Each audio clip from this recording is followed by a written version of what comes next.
Hello दोस्तों, फिर से लेकर आ गए हैं नई कहानी अच्छी लगे तो वीडियो को लाइक और चैनल को सब्सक्राइब जरूर करना दोस्तों। मैं जब भी नहाने के लिए बाथरूम में जाती थी, ऐसा लगता था कि जैसे मुझे कोई देख रहा है, जबकि घर में मेरे 17 साल के बेटे के अलावा कोई नहीं रहता था। मुझे विधवा हुए 3 साल हो गए थे। फिर जब मैं नहा कर बाहर निकलती तो वहाँ कोई भी नहीं होता था। मेरा बेटा भी अपने कमरे में पढ़ रहा होता था। एक दिन मैंने वैसे ही बाथरूम का दरवाजा बंद किया और कमरे में चली गई। अभी थोड़ी देर ही हुई थी कि मुझे किसी के चलने की आवाज आई। मैंने देखा मेरा बेटा एक हाथ में मोबाइल पकड़े और दूसरे हाथ में मेरा नाम रिया है। मेरी उम्र सिर्फ 17 साल थी जब मेरी शादी करवा दी गई। और मेरी शादी एक हादसा थी, क्योंकि मेरी बड़ी बहन की शादी भी थी और मैं अपनी बड़ी बहन की शादी के लिए बहुत खुश थी। हंसती खेलती नाचती घूम रही थी। मेरी बड़ी बहन बहुत उदास थी। शादी के वक्त वह घर से पता नहीं किसके साथ भाग गई। हमें तब पता चला जब हमने देखा कि वह अपने कमरे में नहीं है। वह पर शोर मच गया कि दुल्हन तो भाग गई है, बेइज्जती हो जाएगी। लेकिन अभी यह बात बारातियों में नहीं फैली थी। मेरी बहन की सास ने तो शोर मचा दिया कि चलो वापस चलो। सब समझ रहे थे कि अगर आप लौट जाती तो हम किसी को मुंह दिखाने के लायक नहीं रहेंगे। मेरी बहनोई ने शायद पहले से ही मुझ पर नज़र रखी हुई थी। फिर उसने कहा, मुझे छोटी बहन का रिश्ता दे दो ताकि आपकी भी इज्जत रह जाए और हमारी भी। इसके बाद लोग जो भी बातें बनाएंगे, कम से कम आपकी बेटी की शादी मुझसे तो हो जाएगी। मेरी बड़ी बहन पता नहीं क्या सोचकर घर से भागी थी, लेकिन उसने सबको बहुत बड़े परेशानी में डाल दिया था। मेरा बहनोई शायद मुझे पसंद करता था, इसलिए उसने तुरंत यह बात कर दी। उसकी माँ उसे रोक रही थी कि ऐसा मत करो, हमें ऐसे घर में रिश्ता बिल्कुल नहीं करना जिस घर के एक बेटी भाग गई हो। ना जाने किस तरह के लोग हैं, पता नहीं इन्होंने अपनी बेटियों को कैसी परवरिश कैसी है दी है। लेकिन मेरे बहनोई ने कहा, उसे मुझसे ही शादी करना है। मेरी उम्र सिर्फ 17 साल की थी। मेरी शादी करवा दी गई और मेरा बहनोई, जो अब मेरा पति बन चुका था, मुझसे पूरे 12 साल बड़ा था। मेरी बड़ी बहन तो भाग गई, लेकिन उसने मेरी जान ले ली। ना जाने वह कहाँ थी, लेकिन मुझे ससुराल में बहुत बातें सुनने को मिली। मुझे ऐसा लगा कि जैसे ही मैं ही भाग कर आई हूँ। लेकिन अजीब बात यह थी कि मेरा पति मुझसे बहुत मोहब्बत करता था। वह मुझसे ऐसे रखता था जैसे उसने मुझसे मोहब्बत की शादी की हो। मैं सारा दिन बुरी बुरी बातें सोचकर जब अपने पति के पास जाती तो मेरी सारी थकान दूर हो जाती। वो मुझसे हंसाने और मेरा बहुत ख्याल रखता। अगर मेरा पति भी मुझे बातें सुनाता तो शायद मैं अपनी ज़िंदगी ही खत्म कर लेती। शादी के पहले ही साल मैं माँ बन गई। डॉक्टर का कहना था कि बच्ची की उम्र कम है, इसलिए कुछ कहा नहीं सकते। मेरे पति ने कहा, यह बच्चा नहीं रखेंगे क्योंकि मैं अपनी बीवी की जान बचाना चाहता हूँ। लेकिन मेरी सास ने शोर मचा दिया और उसने कहा कि तुझे बच्चे से ज़्यादा अपनी बीवी की पड़ी है। मेरी सास का कहना था कि अगर तूने इस तरह का कोई काम किया तो फिर तुम दोनों को इस घर से निकलना होगा, क्योंकि घर के उनके नाम था और मेरे घर में सिर्फ मेरी साथी ससुर जिंदा नहीं थे। मेरे पति इकलौता बच्चा था। मेरा पति बहुत परेशान रहता। मेरी तबीयत 9 महीने बहुत ज़्यादा खराब रही।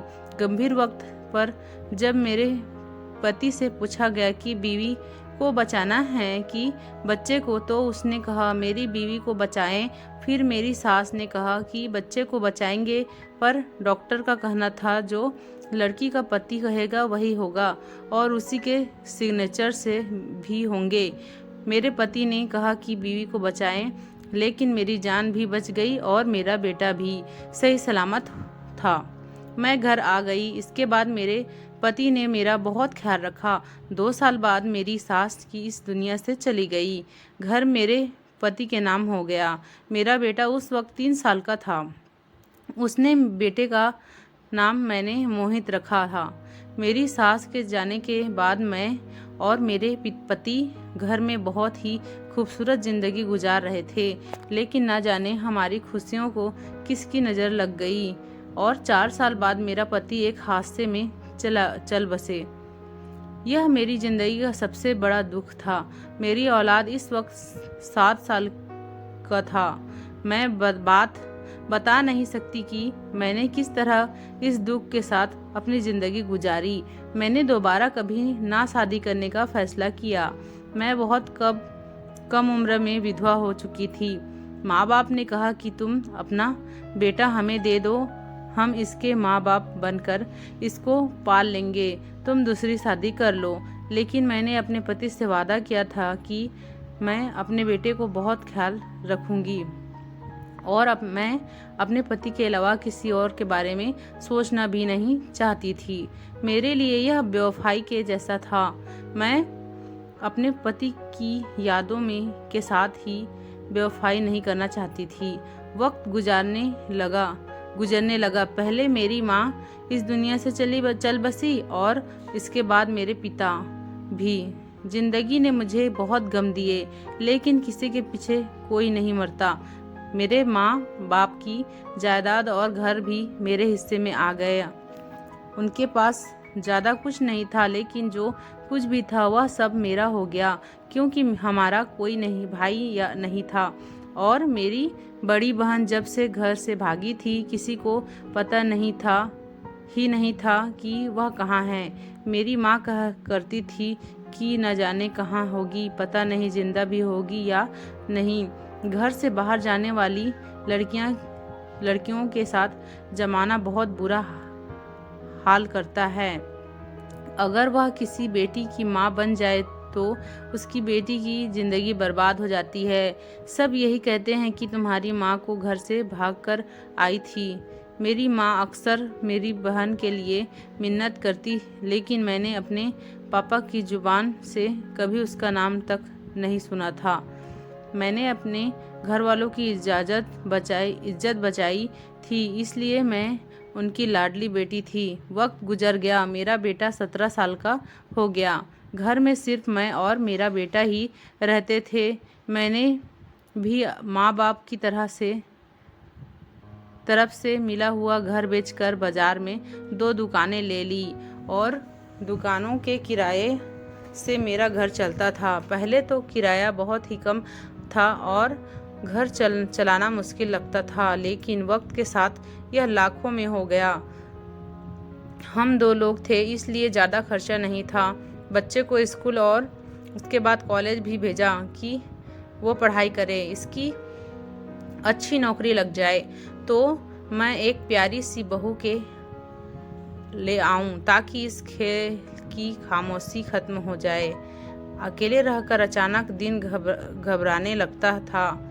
गर्मी का मौसम हो या ठंडी का, मुझे अचानक बहुत गर्मी होने लगती थी, इतनी कि मैं तुरंत नहाने के लिए चली जाती थी। जब तक शरीर पर पानी गिरती रहती तब तक सुकून रहता। डॉक्टर से पूछा तो उसने कहा, आपने ज़िंदगी में बहुत दुख झेले हैं। पहले आपका पति और उसके बाद आप माँ बाप चले गए। सारी ज़िंदगी बिना हमसफ़र के रही। जब इंसान को कोई बीमारी नहीं होती तो टेंशन होती है, तो वह इस टेंशन को अच्छी तरीके से झेल लेते हैं और दुनिया समझती है कि बड़ा मजबूत इंसान है, लेकिन वह टेंशन ले रहा है। कोई आसान काम नहीं होता और वह बाद में इसी तरह किसी न किसी अजीबोगरीब बीमारी की रूप में अपने होने का एहसास दिलाती है। हम इतने गम झेलने के लिए नहीं बनाए गए। गम हम इंसान को मार डालते हैं। यही कारण था कि अचानक से मेरा दिल घबराने लगता था और नहाने के लिए बाथरूम में चली जाती थी। एक दिन बहुत ही अजीब चीज़ हुई। एक रात मेरा दिल बुरी तरह घबराने लगा और मेरे पास कोई उपाय नहीं था कि मैं क्या करती। मैं बाथरूम में नहाने के लिए चली गई, लेकिन मुझे ऐसा महसूस हुआ कि जैसे कोई बाथरूम में के बाहर खड़ा रोशनदान से मुझे देखने की कोशिश कर रहा था। हमारा बाथरूम बहुत छोटा था। इसकी छत इतनी छोटी थी, उसको हाथ लगाकर छू सकते थे, इसलिए रोशनदान के अंदर झांकना कोई मुश्किल काम नहीं था। अचानक से मेरा दिल बैठ गया। मैं पूरी तरह डर गई और जल्दी जल्दी कपड़े पहनकर बाथरूम से बाहर आ गई, लेकिन आसपास कोई भी नहीं था। रात के 2 बज रहे थे। इस वक्त वहाँ कौन हो सकता था? शायद मुझे वहम हुआ था, लेकिन अगले दिन फिर से ऐसा ही कुछ हुआ और इस बार तो मैंने किसी को का परछाई भी देखी। मैं जवान बेटे की माँ थी, लेकिन मेरी उम्र 32 साल की थी। आजकल तो ज़माना ऐसा है कि हाँ, हमारा नियत इस कदर ख़राब हो चुका है कि सोचा भी नहीं जा नहीं सकता कि दुनिया किस तरफ जा रही है। मुझे शक था कि शायद कोई मेरी वीडियो बनाने की कोशिश कर रहा है। मैंने जल्दी जल्दी कपड़े पहने और बाहर आ गई, लेकिन वहाँ कोई नहीं था। मैं बेटे के कमरे में गई, लेकिन जब कमरे में गई तो वहाँ पर वो फ़ोन चलाने में लगा हुआ था। उसे मैंने कुछ ना बताया।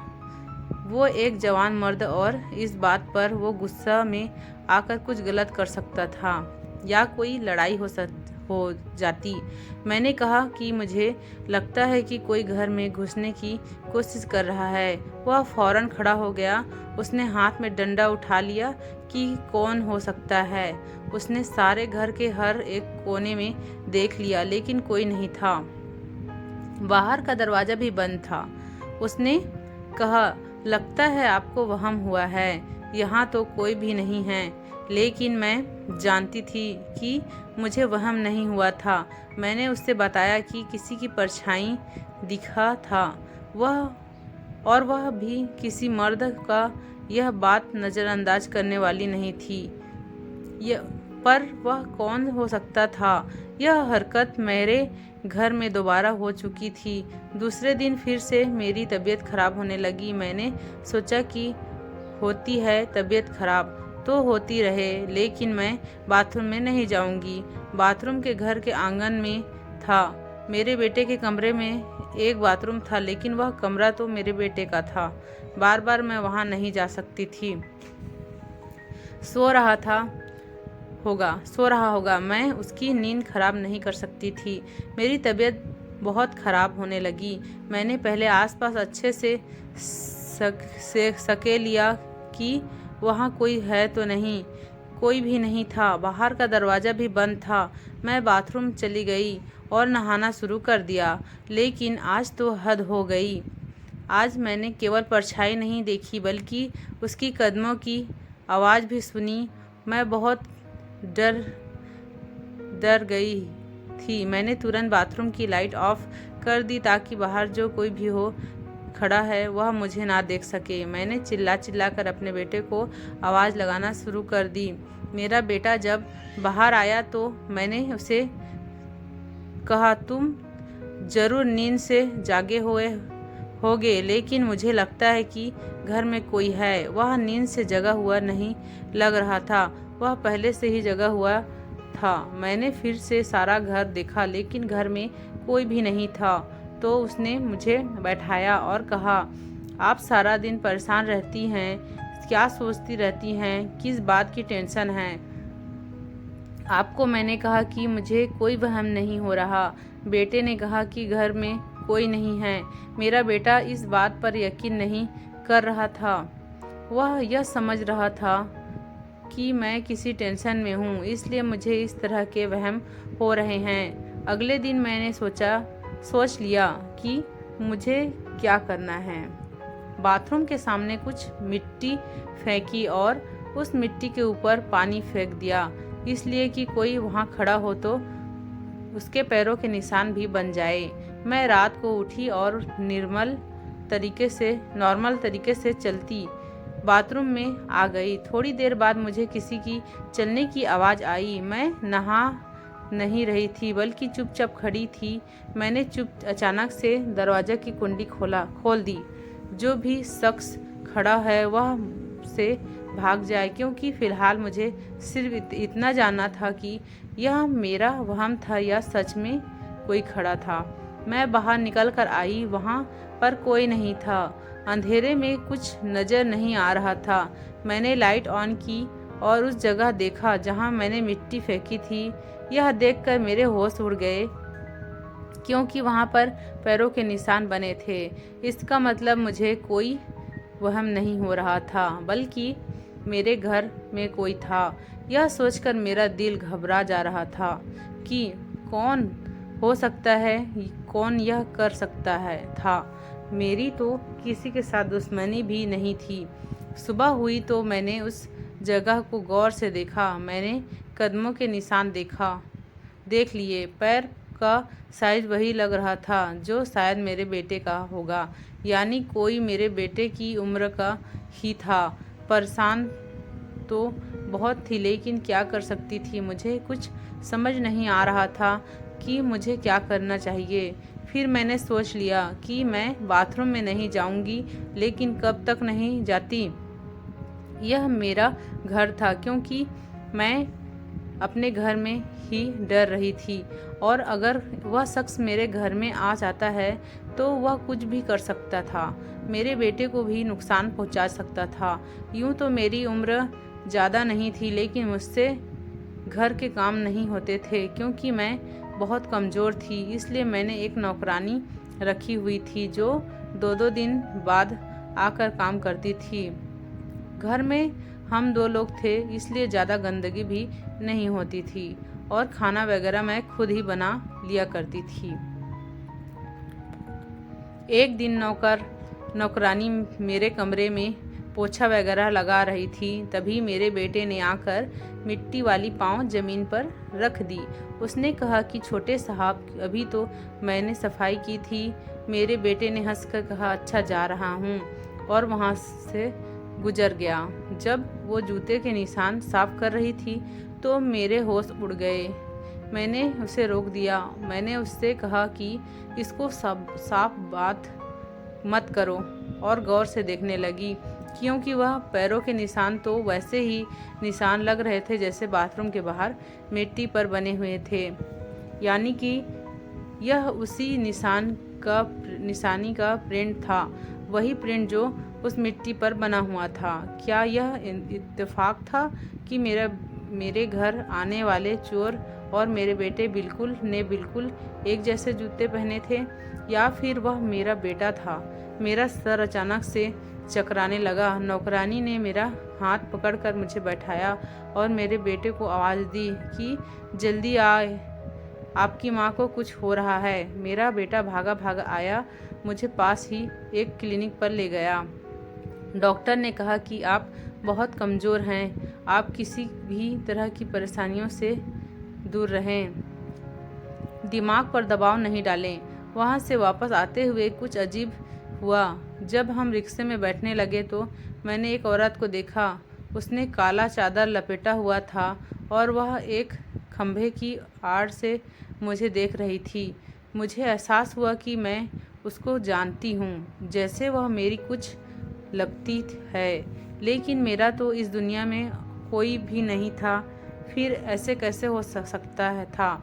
मेरे बेटे ने मुझे देख लिया और कहा, घर चले, आपकी तबीयत खराब है, आपको आराम की सख्त ज़रूरत है।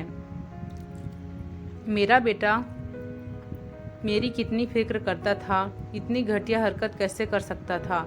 इसे इस तरह की हरकत करके क्या मिलना था? वही तो मेरा इकलौता रिश्ता था। मेरा बेटा मेरा मान और मेरा सब कुछ वो ही तो था। पर जब सब कुछ अपनी आंखों से देखा तो फिर गलती की गुंजाइश कहाँ थी? समझ नहीं आ रहा था कि यह सब कुछ क्या हो रहा है। यह बात भी तो मैंने नोट की थी कि घर का दरवाज़ा बंद था, तो फिर कोई अंदर कैसे आ सकता था। और जब भी आधी रात को मैंने अपने बेटे को जगाया कि घर में कोई है, तो मेरा बेटा सो नहीं रहा होता था बल्कि जाग रहा होता था। और फिर उस मिट्टी पर बिल्कुल वैसे ही जूतों के निशान कैसे आ सकते थे जैसा जूता मेरा बेटा पहनता था। दिल मानता तो नहीं था, पर दिमाग बार बार इशारा कर रहा था कि कुछ तो गड़बड़ है। अब मुझे कुछ भी करके इस शख्स को रंगे हाथों पकड़ना था कि वह कौन है। अब मुझे एक प्लान की ज़रूरत थी और मुझे प्लान के तहत ही चलना था। मैंने अपने दिमाग में एक प्लान बना लिया था। अपने बेटे से बात में पूछा कि तुम रात भर जागते क्यों रहते हो। उसने कहा मैं पढ़ाई करता हूँ। मैंने कहा कि आज तुम्हारा कोई काम नहीं है ना। तो उसने कहा आज कोई काम नहीं है, आज मैं सो जाऊंगा। मैंने कहा ठीक है। मुझे नींद कहाँ आ रही थी। मैंने थोड़ी देर बाद जाकर देखा मेरा बेटा सुकून से सो रहा था। मैं जल्दी जल्दी बाथरूम में तक गई और ऐसे इशारा दिया जैसे मैं बाथरूम में के अंदर चली गई हूँ। बाथरूम का दरवाज़ा, जूते और कपड़े भी मेरे बेटे जैसे भी थे। इसका मतलब कि वह मेरा बेटा ही था। उसके हाथ में फ़ोन था और वो रोशनदान तक अपना हाथ ऊंचा करके वीडियो बनाने की कोशिश कर रहा था। वह अपने काम में बहुत मगन था। वैसे भी जब इंसान फ़ोन में लगा होता है तो दुनिया के बारे में भूल ही जाता है। मैं फ़ौरन उसकी तरफ बढ़ी और तुरंत उसे डंडे से मारा। वह शख्स वहीं पर गिर गया। मैंने फ़ौरन चिल्लाया और फिर मैंने देखा कि मेरा बेटा अपने कमरे से भाग कर आया और आते ही पूछने लगा क्या हुआ। मैं बता नहीं पाई कि क्या हुआ, क्योंकि मुझे तो कुछ समझ ही नहीं आ रहा था। लेकिन मेरा बेटा समझ गया कि मेरी माँ ने किसी चोर को पकड़ लिया है जो घर में चोरी करने आया था। मेरे बेटे ने मेरे हाथ से डंडा पकड़ा और इस चोर को कॉलर से पकड़ कर लिया और उसे खरीदा हुआ बरामदे तक ले आया। लेकिन जब उसके चेहरे से कपड़ा हटाई तो मेरा दिल बैठ गया, क्योंकि वह कोई मर्द नहीं, एक औरत थी। और कौन थी मैं अच्छी तरह जानना चाहती थी। वह मेरी बड़ी बहन थी जो मेरे ही बेटे जैसे कपड़े पहनकर, उसी के जूते पहनकर मेरे घर में घुसी थी और मेरी गलत वीडियो बनाना चाहती थी। लेकिन मेरी बहन ऐसा क्यों करेगी? मैं अपनी बहन को इतने साल बाद देखकर कभी उदास न होती। मेरे दिल में जितने भी शिकवे थे मैं इसे माफ़ कर देती, लेकिन इस तरह देखकर मेरा दिल बुरी तरह तड़प उठा था। मैंने 15 साल बाद अपनी बड़ी बहन को देखा था, उस बहन को जिसको मैंने हमेशा से ही बहुत प्यार किया था। बचपन में इसके साथ खेलती थी, अपने दिल की बात किया करती थी। आज इसको एक गंदी हरकत करते हुए मैंने रंगे हाथों पकड़ा था। वह यह सब कुछ क्यों करना चाहती थी? मेरा बेटा इसको नहीं जानता था। इससे पहले कि मेरा बेटा इस पर हाथ उठा देता, मैंने अपने बेटे को रोका और कहा कि यह तुम्हारी मौसी है। वह हैरान रह गया। जिस औरत को उस दिन मैंने काली चादर में देखा, शायद वह मेरी बहन ही थी, जो उस दिन भी मुझ पर नज़र रख रही थी। इसकी हालत बहुत बुरी थी। वह बहुत कमज़ोर लग रही थी, हालांकि वह मुझसे सिर्फ 4 साल बड़ी थी। मैंने उससे पूछा, तुम यहाँ पर क्या कर रही हो और तुमने अपना क्या हाल बना रखा है? ऐसे पूछा जैसे जो कुछ उसने किया उसके लिए मैंने पहले ही उसे माफ़ कर दिया हो। लेकिन वह ऐसे बोली जैसे मुझे खा जाएगी। वो कहने लगी, बस बड़ी आई, मेरे हाल की फिक्र करने वाली। माँ पापा की नज़रों में अच्छा बनने के लिए मेरी जगह पर बैठ गई। मेरे होने वाले पति से शादी कर ली, उसका घर भी ले लिया और माँ बाप की सारी जायदाद भी ले ली, अपने नाम करवा ली। मेरा होने वाला पति पहले से ही तुम पर मर मिटा था, ये तो मुझे पहले ही पता था, तभी तो तुम्हारे लिए दीवाना हो गया। और मैं सब कुछ जानती हूँ, तुम अकेले ही सब कुछ खाना चाहती हो।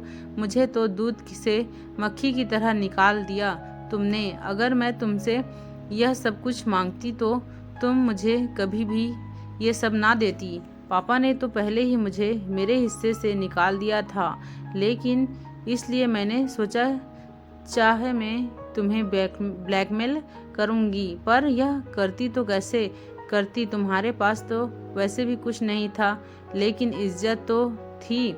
17 साल की बेटे की माँ बन गई हो तो क्या हुआ, अभी भी तुम जवान औरत हो।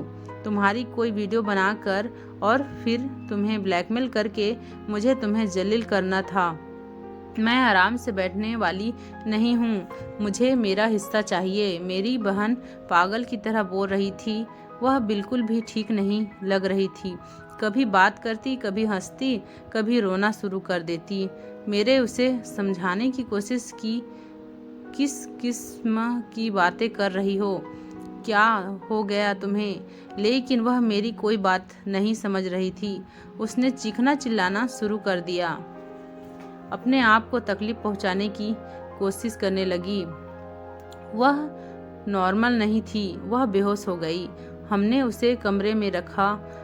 उसकी हालत बहुत बुरी थी, ऐसा लगता था कि वह 2 महीनों से नहाई नहीं थी। शायद इसलिए उसने मेरे बेटे के जूते और कपड़े पहने थे, क्योंकि शायद उसके पास जूते नहीं होंगे।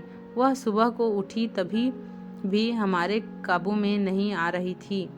ना जाने खाना खा रही थी, ना कुछ और, ना तो मुझ पर हाथ भी उठाने लगी।